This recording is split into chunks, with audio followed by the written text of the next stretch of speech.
Namo tassa bhagavato arahato samma sambuddhassa. Namo tassa bhagavato arahato samma sambuddhassa. Namo tassa bhagavato arahato samma sambuddhassa. Buddhang dhammang sanghang namasami.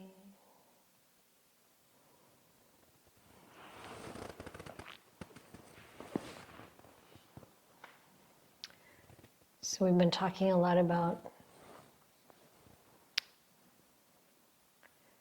letting go of the personality view or not self, and that is, as we said before, a huge obstacle on the path, one of the biggest things to get through. And I want to share with you some more from Ajahn Chah around that, and also what comes after. This is from Stillness Flowing. One sign that the practice was on the right path was the feeling of sober sadness that arose through constant contemplation of the three characteristics, which evolves into nibbida, or disenchantment. Here's a quote from Ajahn Chah. An illumination takes place, and then disenchantment sets in. Disenchantment with this body and mind, disenchantment with things that arise and pass away and are unstable. You feel it wherever you are. When the mind is disenchanted, its sole interest is in finding the way out of all those things. It sees the suffering inherent in the world, the suffering inherent in life. When the mind has entered this state, then wherever you sit, there's nothing but impermanence, unsatisfactoriness, and not self. There's nowhere to take hold of anything anymore. If you sit at the foot of a tree, you hear a discourse from the Buddha. If you go to a mountain, you hear a discourse from the Buddha. You see all trees as just one tree. You see all creatures as of one species. You see that nothing deviates from this truth, that all things come into existence, become established, begin to change, and then cease.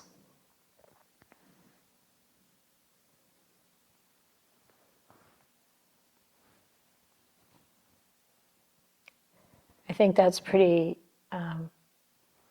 amazing and beautifully put.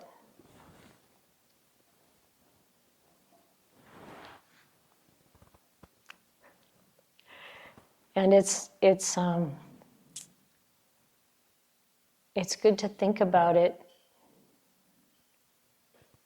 in that way. Like, how does that happen that we are so clear about the nature of conventional reality, that we can see all beings as one species, just the species of arising and passing away.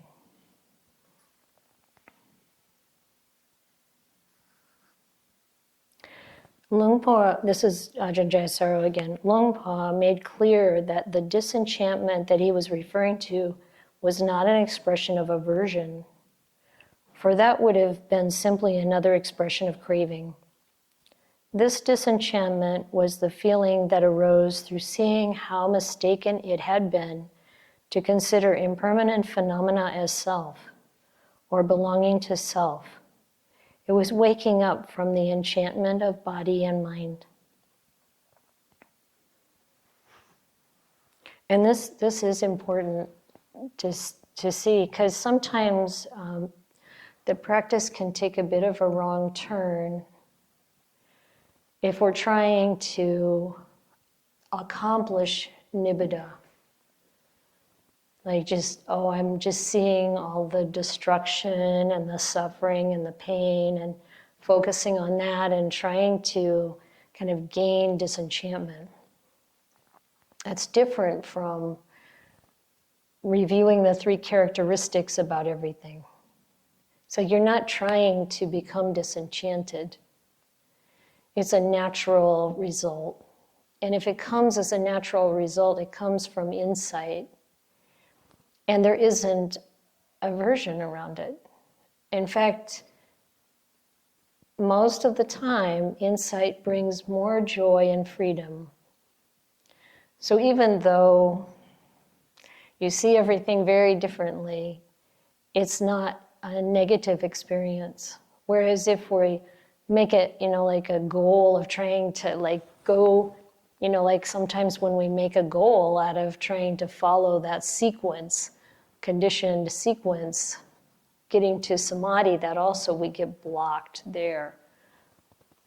But when we cross into the vipassana side, samadhi leading to knowing and seeing things as they are, or seeing the way things are, and then nibbida. Like I said, if we try to make nibbida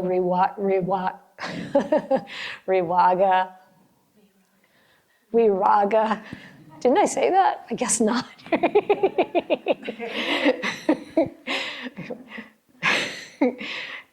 and so on. If we try to make those like goals of our practice, then we get stuck. It's not how it works. This is a natural unfolding. So if we start to have aversion arising, like anything else that comes through the mind, we observe it with the 3 characteristics, and then we're not caught up in it.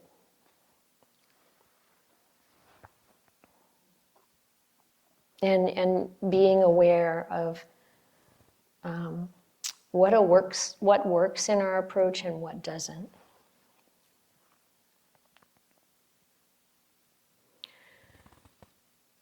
Luang Por taught that complete liberation of mind was the result of creating a momentum where the tirelessly repeated inner contemplation of the 3 characteristics in a mind freed from the hindrances was complemented by a steady effort to be mindful and alert to the 3 characteristics in daily life. Eventually, the constant repetition and increased profundity of the contemplation reached a tipping point and bore fruit. This definitely is the way it works. To really be looking at everything in this light of the 3 characteristics, noticing, and especially the emotions that we feel, and the things that, I think this is the first line of kind of defense against creating more negative karma. The feelings that come up that we ordinarily might be overwhelmed by or pushed into action by, that we see those in light of these 3 characteristics, and we are able to process that. And then once that's all completely calm, take appropriate action. That helps enormously. But then we also see it in the world, in our daily life, see it in what other people are doing. And it's like, then there's a point where, like it says, there's a tipping point and insight arises.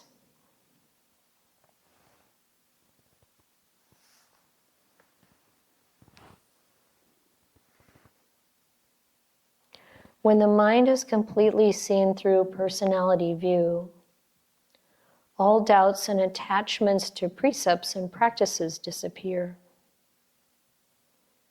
So that's again the social and cultural conditioning. And now the mind of the practitioner is in the world but not of it. Luang Por made a comparison with the natural separation of oil and paint in a bottle. This is a quote of Luang Por. You're living in the world and following the conventions of the world but without attaching to them. When you have to go somewhere, you say you're going. When you're coming, you say you are coming. Whatever you're doing, you use the conventions and language of the world. But it's like the two liquids in the bottle. They're in the same bottle, but don't mix together. You live in the world, but at the same time you remain separate from it. Now it might seem like, well, that's a long way off from my practice.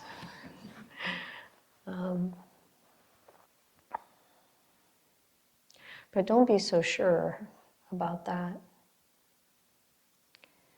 If you feel like you're getting a sense of this idea of being able to observe things, seeing the impermanence, the dukkha and the not-self nature of things,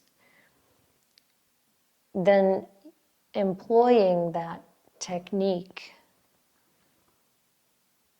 as much as you can, still finding, joy and happiness and maybe relief in seeing that, or just notice how it's going. Then you just never know when, the penny drops or the light comes on, and you really, really have that solid in yourself. And even if hindrances arise, moods come that you feel like, well, I don't know why I'm still dealing with this after all these years of practice. Don't be discouraged by that. And, sometimes we feel like my meditation is going in a good direction, and then all of a sudden it feels derailed. But that's not to be, don't be concerned about that. Because whatever comes, that's your opportunity for something to work with. That's where we're going to learn. And Ajahn Chah said the same thing when, people have hindrances rise or whatever. It's like, instead of feeling discouraged by it, you just, this is your practice ground.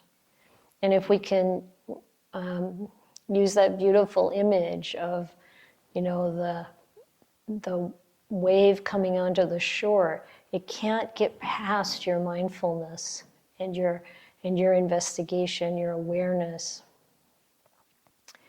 It stops right there. You see it for what it is, and you don't need to follow it, get wrapped up in it. And if we do get wrapped up in it, as soon as we catch it, we can come back to awareness and investigation with this method. And this is directly from the Buddha. This is what he talked about from the very beginning of his ministry after his enlightenment.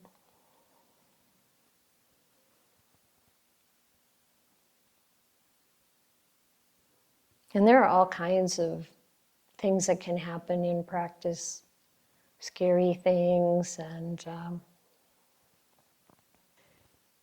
troubling things or exciting things. And it all gets the same treatment. Not a problem.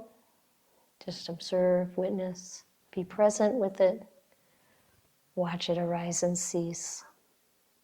See its true nature until the mind really gets at a very deep level that this is the nature of everything in this world.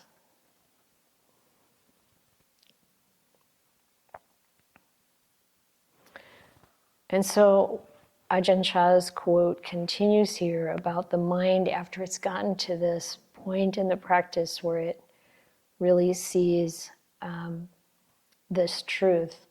The mind doesn't create things around sense contact. Once contact has occurred, you automatically let go. The mind discards the experience. This means that if you are attracted to something, you experience the attraction in the mind, but don't attach or hold on fast to it. If you have a reaction of aversion, there is simply the experience of aversion arising in the mind and nothing more. There isn't any sense of self arising that attaches and gives meaning or importance to the aversion. In other words, the mind knows how to let go. It knows how to set things aside. Why is it able to let go and put things down? Because the presence of insight means you can clearly see the harmful results that come from attaching to all those mental states. This is relevant to, like, the Buddha talking about knowing the gratification, the danger, and the escape. This is a form that you see a lot in the suttas. So the gratification, when something arises and we kind of grab onto it, maybe it's something that we feel aversion about or we feel attracted to. And one thing you can notice when you feel aversion or you feel desire is it solidifies our sense of self. Anger is a really good example, because when we're angry, we feel so firmly a self. It's really reasserting that. And when we know that this is an illusion, we don't want that feeling. We don't want that. We know that's bringing us into Crazyland. It's like, it's not wisdom. Someone asked about delusion last night. This is one of the places. This is where this whole practice, this is trying to break through the delusion of this, belief that these things are solid, relevant, important, that it's me, and it accentuates that me, and you realize that is just false. We don't have to believe the mind when it comes up with these things. And the quote goes on, when you see forms, the mind remains undisturbed. When you hear sounds, it remains undisturbed. The mind neither takes a position for or against any sense objects experienced. This is the same for all sense contact, whether it be through the eyes, ears, nose, tongue, body, or mind. Whatever thoughts arise in the mind can't disturb you. You're able to let go. You may perceive something as desirable, but you don't attach to that perception or give it any special importance. It simply becomes a condition of mind to be observed without attachment. This is what the Buddha described as experiencing sense objects as just that much. So Ajahn Chah said that a lot. It's just that much. It's only that. An image, a sound, a sight, it's just that much. When we add things to it, if we like it, we don't like it, we're afraid of it, or whatever, that's when we get into Crazyland. The sense bases are still functioning and experiencing sense objects, but without the process of attachment stimulating movements to and fro in the mind. So this is important to know. It's not, and the Buddha talked about this, it's not as though we're going to stop feeling or liking or disliking. We can't just kill off that ability. It's not how it works. We still have this conditioned package that has its reactions and its habits, its tendencies. It's just that we're operating now from a place of wisdom, from a place of Dhamma, not that view of personal self. So when we recognize that, it's like what Ajahn Chah is saying here is, you see, you've already gained some insight here, or you've developed this ongoing practice of looking at it differently and responding or not responding differently than you would if you were taking it personally, as if you were thinking this is me or mine, and I need to respond, or I'm offended by something someone has done, or I'm attracted to this and I want this, and it's like you notice that, and then you go, yeah, look at that impermanent, suffering, and not self thing that I am not gonna grasp. And still you're living in the world, so you're going to go to the store and buy milk or whatever's useful for your body and mind. You're going to still be able to have, interactions with people and be able to function, in the world. Like I said, you're in the world and not of the world. I always liked that distinction. You can still be, an even better parent or child or brother or sister or friend from this place. Because our evaluations of what's going on don't come from that sense of self anymore. It comes from a deeper understanding of the nature of conventional reality, without the attachment, without the personal agenda. We're not even attached to being good anymore. It's like we do good, it's normal and natural, but there's not an attachment to goodness. I know that might be hard to understand. I think he's going to go here kind of in a minute. Having gained such clear and penetrating insight means it is sustained at all times. Whether you're sitting meditation with your eyes closed, or even if you're doing something with your eyes open, whatever situation you find yourself in, be it in formal meditation or not, the clarity of insight remains. When you have unwavering mindfulness of the mind within the mind, you don't forget yourself. Whether standing, walking, sitting, or lying down, the awareness within makes it impossible to lose mindfulness. It's a state of awareness that prevents you forgetting yourself. Mindfulness has become so strong that it is self-sustaining to the point where it becomes the natural state of the mind. These are the results of training and cultivating the mind. And it's here where you go beyond doubt.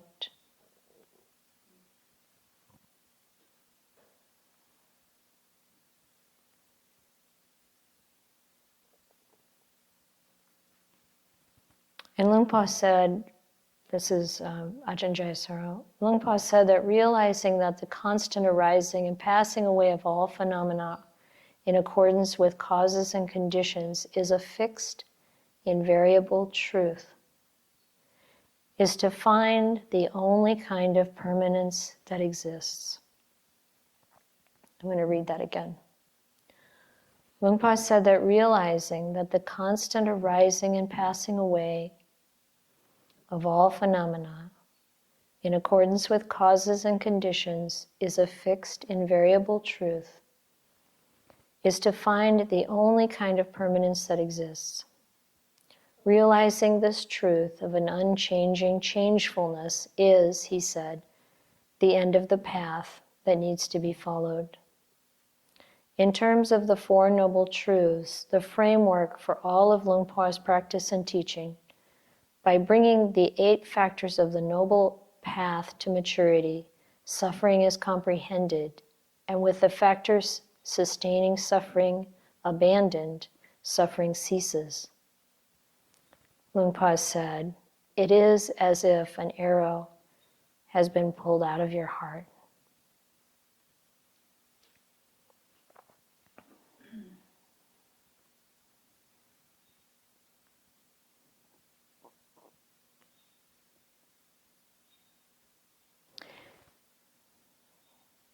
It may sound difficult, but when you distill it down, it's a choice. It's not like We're being asked to achieve something impossible. It's really a training.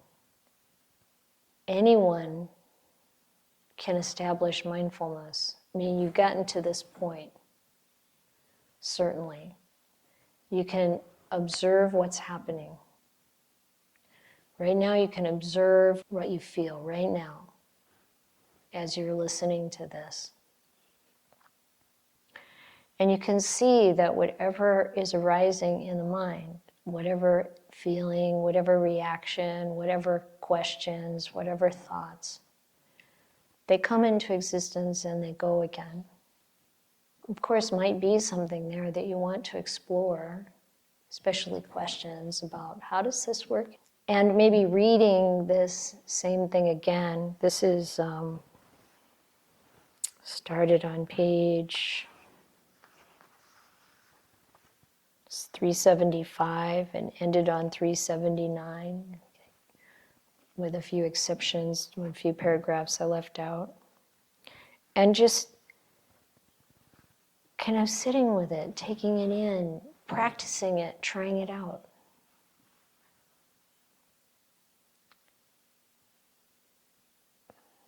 Sometimes we think, well, like we've talked about, that meditation, we need to like do it in a way that somehow some magic occurs.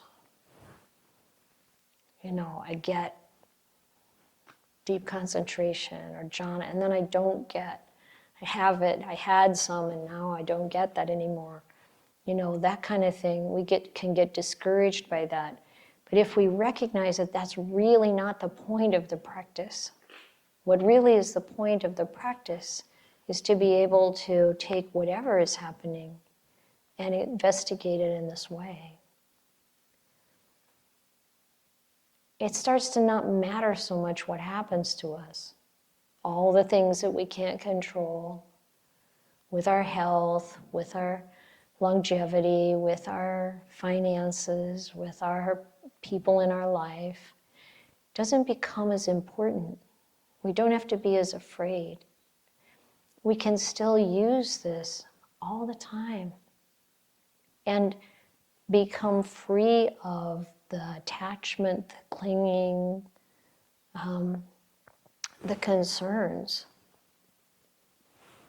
Even if, you know, something happens and we have to deal with pain, of course we're going to make, you know, we make wise decisions about our health care and try to make things easier and try to make things better.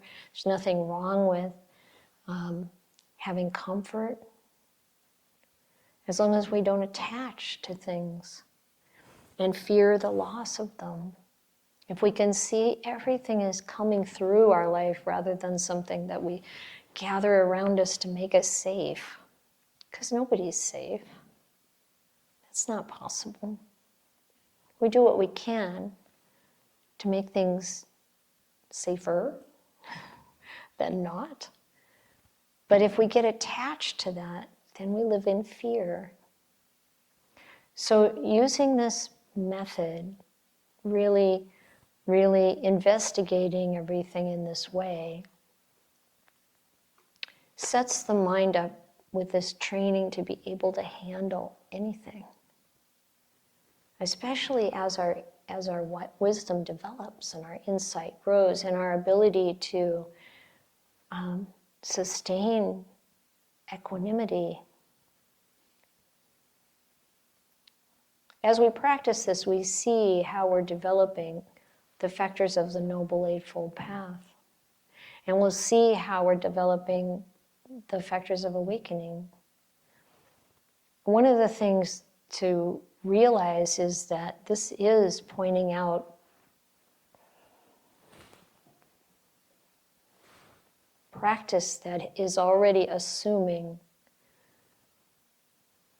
a certain level of virtue, generosity, those basics that are involved in the Noble Eightfold Path. And of course, we still go on refining those things. But we all here have been working at those fundamentals for quite some time.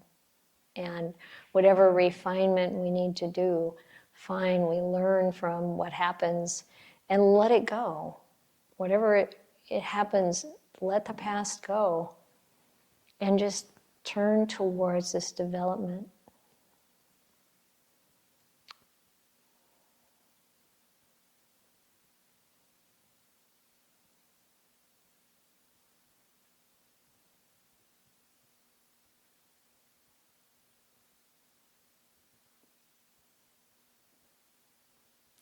And it is important to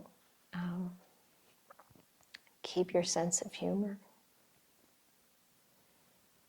And of course the Brahma Viharas. And to really see how it all works together.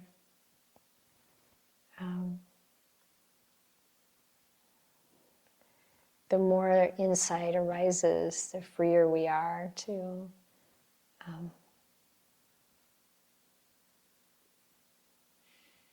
enjoy without attachment. I hope that makes sense. And it does take reviewing this again and again and reflecting on it to come to understand more and more.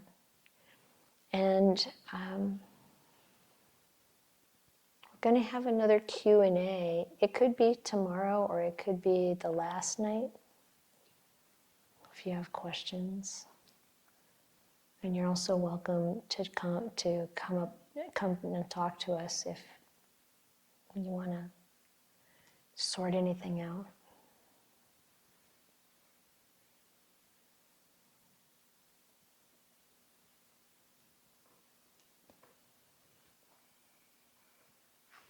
Do you remember what page that was on that I read this morning? 201. I think it might be nice to read that again just to finish.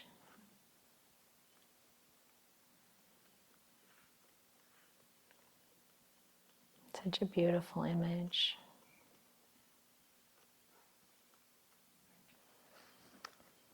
I'm going to read the paragraph before Ajahn Chah's quote. Visible forms, sounds, odors, tastes, physical sensations and thoughts constantly impinge upon the mind, encouraging like, dislike, attachment. Luang Por explained how the stabilized mind, turning its attention to the three characteristics of existence, is unwavering in the face of sense contact. He said that impermanence, unsatisfactoriness, and not-self are like a seashore, and the sense objects surging into the mind are like the waves. And then the quote, "It's like waves breaking on the shore. After a wave hits the shore, it breaks up and a new one appears in its place. Waves can reach no further than the shore. In the same way, sense objects can now go no further than our sense of knowing. Meeting the perception of impermanence, unsatisfactoriness, and not self, they split apart and disappear."